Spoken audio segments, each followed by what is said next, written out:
Audio check. Five, four, three, two, one. Check, check.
1. Assalamu alaikum wa rahmatullahi wa barakatuh. May the peace and blessing of Allah be with you all. Thank you once again for joining us this Thursday night for the NIA Fireside Chat coming live from Newark, New Jersey. Here with Brother Bakers Asaf and Nara Latif. As usual, we have very enlightening topics tonight. We have a topic that all of us can benefit from, just like the other topics. We're not competing with Thursday night football. Inshallah, we start at 8 o'clock so that we can finish earlier for the evening so you can have other things to do. But tonight's topic is really around time management. And I will focus on how we manage our time and some of the challenges we all have. So with that, we'll dive right in. Again, you're in the chat, you can send your questions in. Please continue to send your questions, send your comments, and your thoughts. Also, if you have topics that you'd like us to touch on, please make sure you're doing that in the chat as well. So, welcome again. We like to kickstart. I'm going to go really hard on the first question on time management, which is, I try to understand sometimes why so many people get so much done in a day, and other people struggle to get simple things done in a whole day. Why is there such a contrast on how people get so much done and other people struggle to get simple things? Why is that such a big difference on the scope of execution? Yeah, it's a really good point of view and a good question. And it's because, one of the things that Muslims we need to take a look at is two things, right? If we took the typical life of an average individual, right? So if we took a college student, play with me a college student's life. They'll wake up at what time? 10, 11, 12. 10, 11, 12. So we've already got, in the business world, half the day's gone, and from that perspective. After that, you might have a class. They can't wait to get out of class, right? After that, they might eat something here and there. Sometimes they don't have money to eat, whatever, that little joke. But after that, then they have another class maybe or two, and can't wait to be done with class. And if you're a working individual, it's no different. You just substitute with that. You can't wait to be done with work because our minds are so overworked, and you just want to finish the main responsibility you have for that period of time, and then move away from it. And then afterwards, there's the question mark. Well, then what do we do? And then you see the difference between the people who are able to get a lot done and the people who don't get so much done. And the bottom line is that they take advantage of every hour in the day. And that doesn't mean that they're always working. On the contrary, the most successful folks are not always working 24 hours, but they got a good balance in their life. And so when you contrast that, Allah tells us, actually along those lines, He warns us in Surah Al-Hadid, and He tells us if you look at the life of an individual, the majority of them are heedless. The majority of them are heedless. And He says, اعلموا أنما الحياة الدنيا لعب ولهو ولهو وزينة وتفاخر بينكم وتكاثر في الأموال والأولاد. So He said 5 things. There's 5 stages that everyone goes through in life. And this is the typical person. They find that they've lived a good life, a successful life. And Allah says this is a loser life. So He says it starts out with la'ab. All children love to play. They like to hang out. Typically this is till the age of 7. Everything's fun.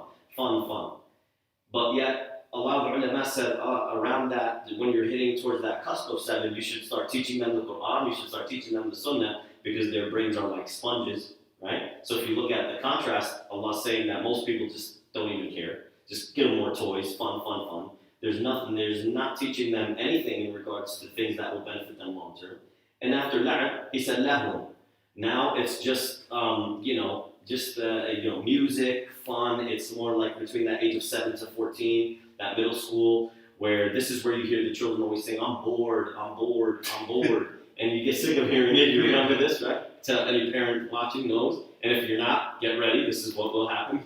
And even the board is starting to happen earlier now, right? And it's because, again, we haven't given them responsibility. They're lahu. It's just a wasteful speech. You're not doing anything productive in your life. And we have to look at this as Muslims, that Allah is warning us about that. Don't do that. Teach your kids responsibility around this age. And then He says, وَزِينَةٌ. And then after this stage, between maybe the ages the scholars said around 14 to 21, everything is becoming a zina. It's beautiful. Girls are starting to dress a little bit different. They're developing a little bit different. Guys are starting to notice these things. They're staring at these things. This fitna who has what popularity, right? That high school, early college years, and Allah saying this is something that you have to pay no attention to. This is not good for your iman. Looking at these kind of things, right? And this is a warning for us. I mean, the average person around this time starts getting addicted to pornography. And I remember there was a study done by, I think it was the BBC or one of these outlets in Europe, and they studied the average individual's life to around 80, 86 years old, right? And they said if a person's addicted to watching pornography or looking at these bad magazines, they'll spend a year watching pornography of their life, or a year watching or looking at these bad images. So you take a step that if you could have prevented wasting 2 years of an individual's life here, if you focused on them, you see what's happening. So there's you're seeing another thing. And then the last 2 points we'll mention is وَتَفَاخُرٌ بَيْنَكُمْ. And now you start boasting amongst yourselves. Now you're at the age of finishing college, you're graduating, who's making more money, right? Who's making, your accomplishments. It's all about the successes in life. Which job did you land? Which company do you work for? It's all that, competing with one another at that stage. And finally, وَتَكَاثُرٌ فِي الْأَمْوَالِ وَالْأَوْلَادِ. And now it's all about how much wealth you can accumulate, the nice houses, the nice cars, the extension on the house, the pool, the this, and in your children. As you get much older, the average person the average parent just wants to see their children successful, that they did enough for them. And that's life. That's what Allah says. And Allah says this is a loser life. Because you're not on earth to just sit there and waste your time like this. On the contrary, Allah tells us, what did you do with your time? How did you spend it? How did you earn your money? And how did you spend your money? And so when you look at the two differences, it's about planning. These folks that are able, and whether we're comparing the non-Muslims who are successful and they're able to get a lot done, what we should be doing is looking at the Muslims who are successful and able to get a lot done, right? When you compare that together, we can say that, well, these people planned it right. These people recognized that every day the akhirah was their goal, the hereafter. And they utilized the dunya. That you see a lot of people think, oh, we can't touch anything else. No, you utilized everything around you to actually balance your time to make sure you hit these accomplishments. When you look at that, then you're able to successfully gear towards, compare towards these people and these people. And then the final point I'll just make is that in our religion, it teaches us something that's not in the time management books, which is that Allah puts barakah in certain times and in certain places. And the Prophet ﷺ, he specifically told us that he made dua to Allah for his ummah to actually give barakah in the early times of the day. Fi bukuriha, in the early times of the day. And most people are sleeping till 10. And if you've got a job, that's the only reason you wake up early. Because you can't wait for Saturday or Sunday if you're not working. That's the day you get to pull through. But what we say is that we should actually make it a habit to stay awake after Salat al-Fajr. Are you saying that the most productive time for us to do, whether it's planning or a piece of work we have to do or assignment, that thinking is after Fajr in the early morning? That is the best time to do the hardest of the things. That is the absolute best time, and there are study after study that, they have scientific studies that say how much your awareness is and things like that. That's good for them. It's enough for us that we have an authentic statement from the Prophet ﷺ saying that Allah put barakah. So it's your intention.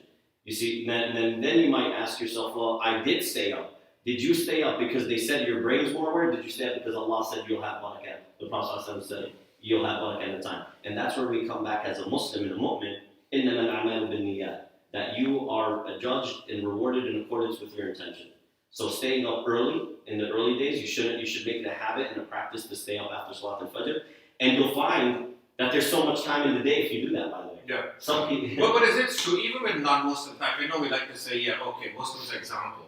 Yeah. But even if you look in the regular world, a lot of successful people start their day at 5:30 or 5 o'clock. Like, if you read books about Elon Musk or Bill Gates, they all start their day early and they do most of their reading and their thinking and their planning in the first part of the morning. Then they do other things. Absolutely. But what is unique? You talked a little bit about that, but let's switch a little bit.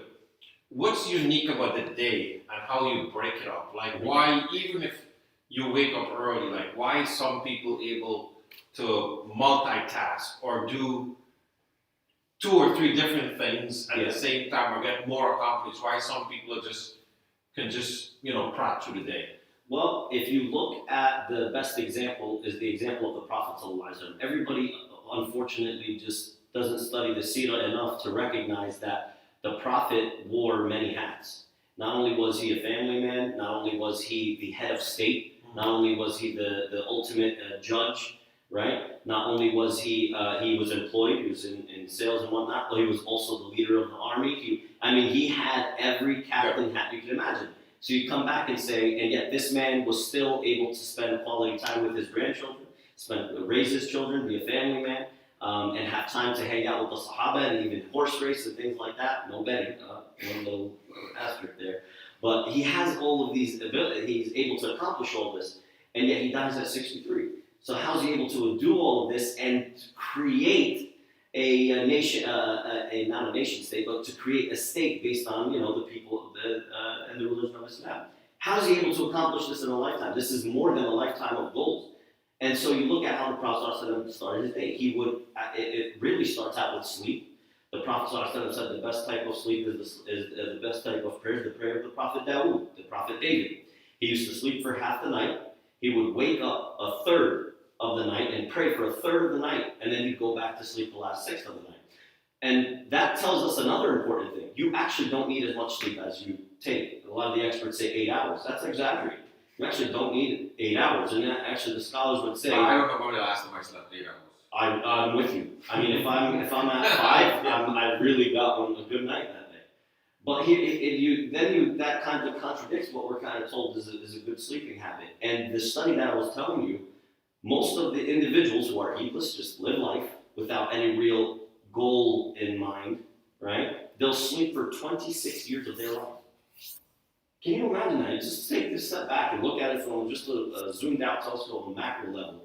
You live till 80, whatever. And the Prophet ﷺ told us that, right? He said that his ummah will live between 60 and 70, give and take, right? We don't know, we could pass away today, but generally. Yeah. So sleeping for a third of your life, that's wild. That's something you have to ask yourself. Do I want to sleep for a third of my life? And then it comes back. It seems very morbid. It seems very, very dark. But then it's just not that. It's just making you realize that I'm wasting a lot of time. You could be doing so much more, right? Even if you reduced it by an hour, 2 hours to build a habit. One of the things that our teachers told us is never go to extremes looking at what other people are doing. Because sometimes that people react in different ways. They'll get so depressed that I'll just never be able to do that. Or they just get so obsessed that they become overly time management, like, they're OCD about everything. Oh my God, I met an individual in college. We were in student government, and she literally told the entire student government she had to die at 84. We thought it was a joke, and there was a person next to us who said she's actually not joking. She has to die by 84. And I asked her, so why do you have to die by 84? She had planned her entire life, the money she's making, the husband she will marry, and how much she has to She's pay. not. We should check in back with her now and see what's going on. I don't want to. Because she's not there. This is there. This is those people. So I'm telling you, you got the two sides, right? But you talk a little bit about wasting time. I mean, what's the difference between, actual relaxation? Yeah. You work all week, you get up Sunday morning, you get your coffee, you sit down, you really relax it. That's versus just wasting time. Like you're not really doing anything. You're not really relaxed. You're not productive. What is that difference? Do you think there's a lot of waste time going on today? Yeah, and it's because of poor planning. It's poor goal setting, right? Most people, they just don't factor in all of the different ways that they could be productive during the day. And Allah warns us about that, right? I see this happen a lot with more of the younger people. The people who are the most efficient at time, for the most part, generally speaking, are older people. Because they recognize there's different signs that Allah is giving them that you're not going to live here forever. A young person, unfortunately, doesn't ever think about death. It's not there for them. And may Allah protect us from thinking that way. We should remind ourselves. But Allah gives people warning. The hair is changing, the wrinkles, the not walking. Allah is giving a person warning. And that's why an older person starts using their time more efficiently than a person who's wasting time. The younger people, I see them a lot. They'll text each other and say things like, hey, you want to just grab a movie and kill some time? Well, you know, it could have been a hobby to relax if you want to watch a movie, or it's just you're so bored, poor planning, you didn't know what to do with your time. Now you all of a sudden want to just kill the time or just waste it. And again, Allah warns us about that. Why? And so Allah Azza wa Jalla takes an oath and takes a vow about Surah Al-Asr. He says, "Wal Asr." Allah is swearing by time. Allah created it, He can swear by it. So He says, "Wal Asr."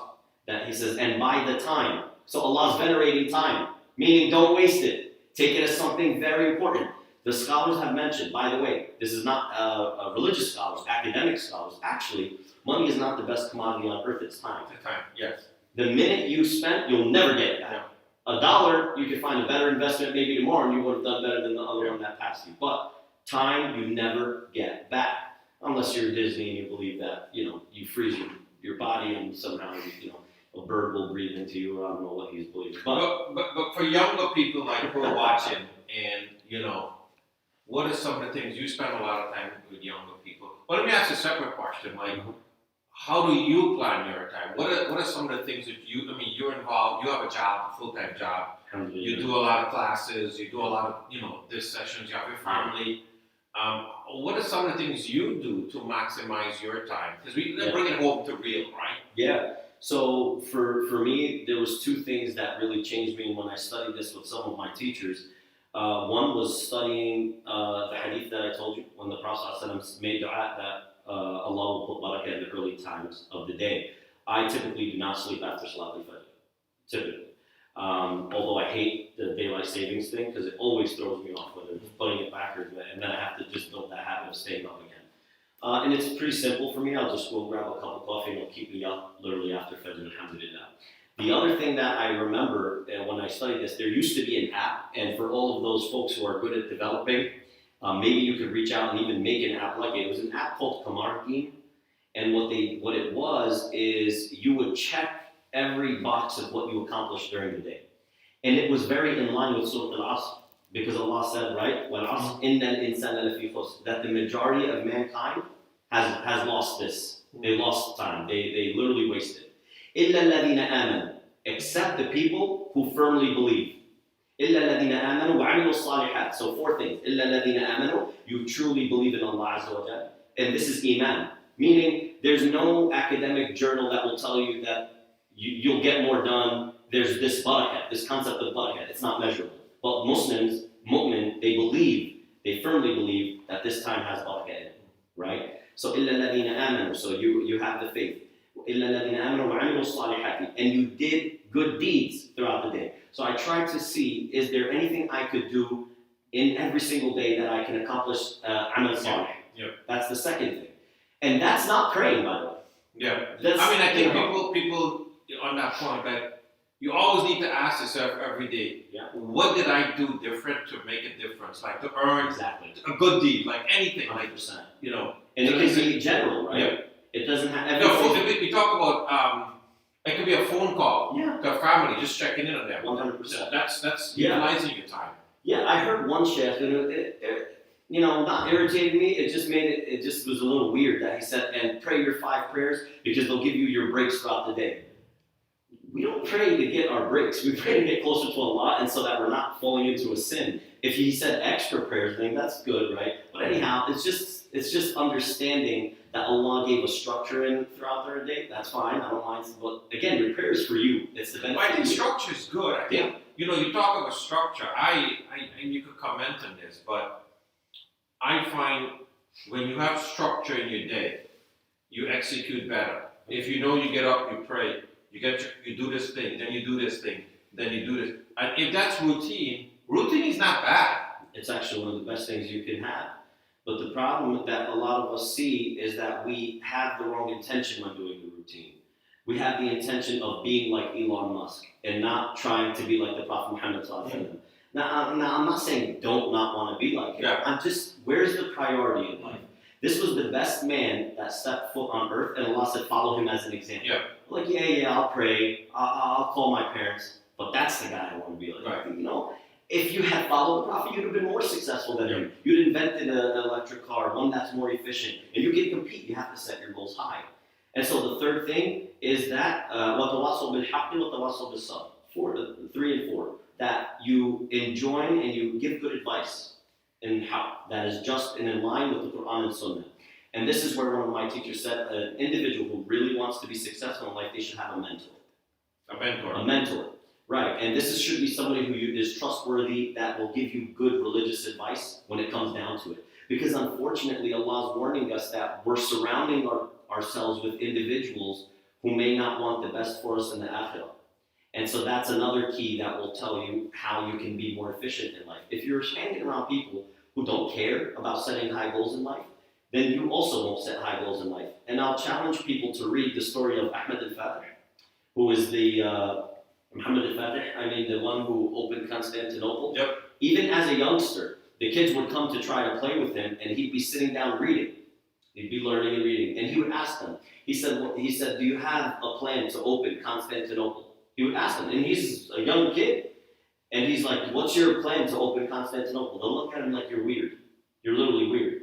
And I say, you don't have a plan? He goes, then you can go play by yourself. Yeah, you're not going to help with the cause. He didn't see himself better, but he had a goal in mind. Focus. Right? And he's surrounding himself with people who can help him with that focus. So if an individual wants to have a successful entrepreneurship or a business, for the sake of Allah, so that they can donate. You got to surround yourself with people. Right. I think that's an important point. Like, there's hanging out with your friends. Yeah. And there's hanging out with people who's going to make you better. Yep. And raise your bar and Absolutely. make you think, how to do better things and move things further along. 100%. And I think you got to balance those two things because, sometimes we also grow up with friends and you want to hang out with your friends that you grew up with, but also you got to be able to balance that with people who's going to influence you in a way that raises your standard too, right?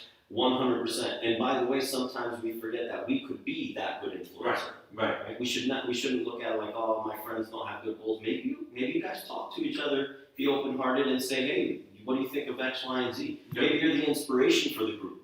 That doesn't mean that, because we had an individual, we had a friend actually years back, and he stopped messaging us, he stopped hanging out with us, so we sent him a message, and we said, hey, we haven't seen you in such a long time. He said, yeah, my mentor, I got a mentor, so it seems like he's checked the box, right? But look, you see the difference where a mentor could take you in a good place or a bad place. He said, my mentor said I should surround myself with people who are more successful than me and not people who are less successful than me, so that I can up my game. And that was like an insult to like all of us. Like, oh, so because you graduated from here, because you got here, whoa, we can't talk to you anymore? And he's like, so I just now have to spend a lot of my time, around those people. We said, good luck.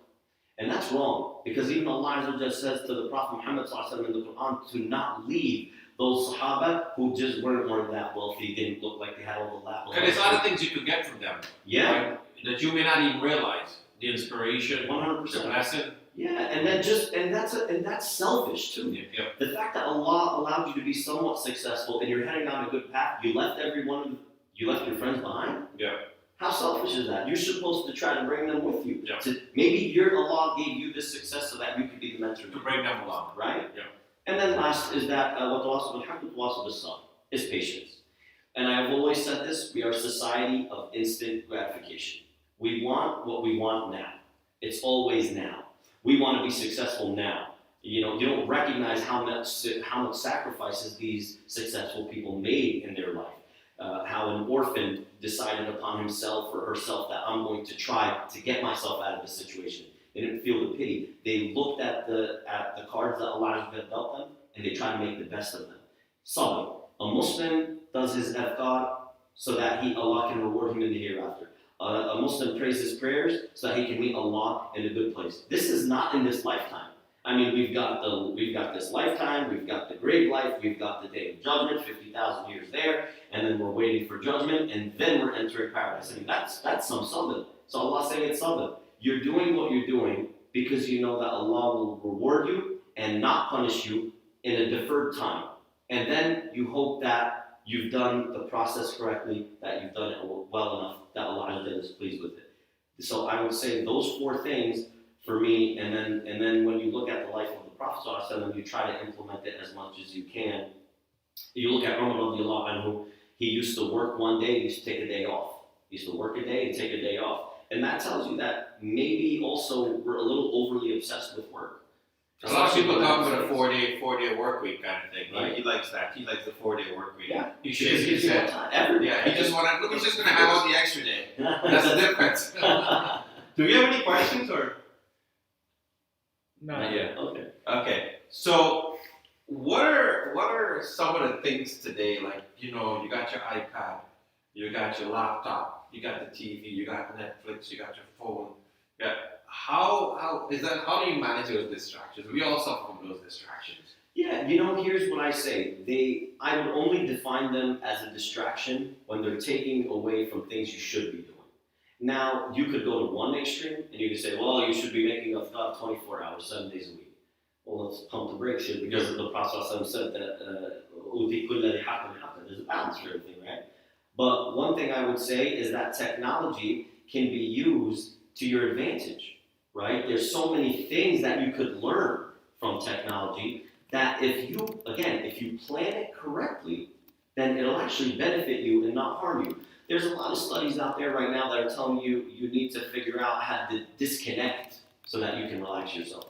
Well, I would say I would agree and disagree. For some people, disconnecting and relaxing is watching maybe a documentary. You can watch a nice YouTube video Right. and relax. For some people, that is. Yeah. Other people, they recognize how disconnected they are from the creation of Allah and nature, that is also very relaxing. And by the way, that is proven to be the most.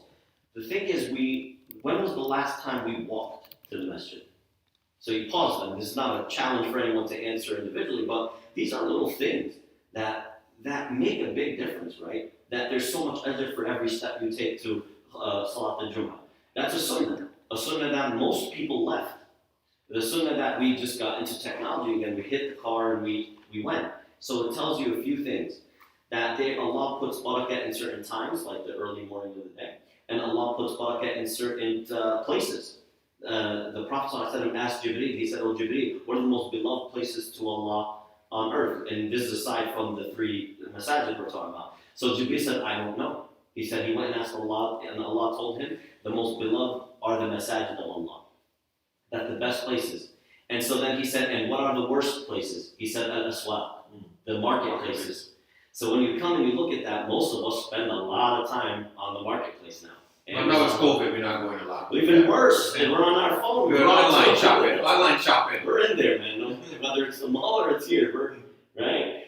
But in all fairness, as long as you balance it correctly, and I know now the latest update with the iOS, and I'm sure Android has it as well, you can actually limit yourself. Yeah. You can say, you know what, I only want an hour of entertainment or this or this. And this is, again, we come back to it. Plan. If you plan that, I want to spend an hour doing this. Yeah. You gotta plan your day. Right. You gotta plan your That's day. the key thing. I think is plan your day and check yourself at the end of the day. That's Are it. you achieving? Absolutely. Yeah. Any questions there? Let's talk a little bit about as Muslims in our community and in our lives today. Mm-hmm. Like, what are the things that we incorporate in our lives that can help us to, besides our job, besides our school, besides our responsibility at home, that help us to give us those little wins in between the day? And this is some of the things that I see a lot of our teachers get asked a lot, and there's a general similarity between their answers. One of the things is that a lot of people are unable to attain a lot of their goals. Number one, because they don't write them down. Most people just say, yeah, I want to do this. But you have technology. Email yourself it. Put a reminder on your phone. And now these reminders can get so annoying that they'll literally pop up every day to say, no, actually, I don't want to do it anymore. But you're much more successful writing something down, achieving that goal, than a person who never did, and they may forget about it. The other thing that I would say as Muslims, that we look at these type of successes different than non-Muslims, is that we have to look at our lifestyle and say, is there any fat we could trim? What do we mean by that? Because one of the things that will always be defined as wasting time, 100%, whether you plan for it or not, is something haram. Some people in that study, I'll never forget it, I couldn't believe this. A person who actually likes and enjoys listening to music, they'll actually listen to music 13 years of their life. That is just mind-blowing when I saw that. I couldn't, right after sleep, the worst thing is actually listening to music. I was like, you gotta be kidding me here. And it's just because it's so easy to access. Right? Your TV, you actually have to look at it, right? You shouldn't be watching while you're driving. I hope no one is doing that, right? But some people, you could listen to it there. You could put your headphones in, walking. You could always be listening to it. Is there something you could replace that with, right? And then you have to ask yourself, this is an individual question.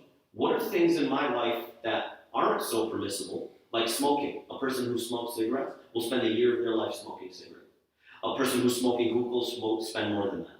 So these are things as Muslims you just got a year back of your life. Yeah.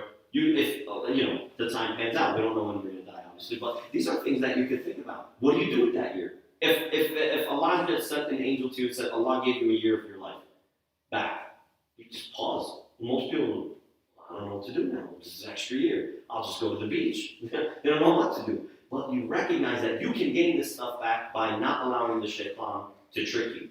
The shaitan is tricking you. If he can't get you to stop doing good deeds, he'll start getting you to do things that are disliked. And after that, those will lead you into the things that are impermissible, and then you'll stop doing the things that are permissible and things like that. So not wasting time with things that are impermissible, I would say, as Muslim, should be our number one goal. Well, alhamdulillah, I think we cover on a lot of different fronts here in terms of time management. I hope that we all learn from tonight's session. The key takeaway is plan, know your goals, get structure in your day, and check yourself in terms of what you plan and what you achieve. And inshallah, I hope all of us benefit from the discussion tonight. And the best time is after Fajr. Do the hardest thing, do your most work, and you get a lot accomplished early or in the early hours of the morning. Thank you again, everyone, for joining us this evening. We wish you a good evening. Assalamu alaikum wa rahmatullah.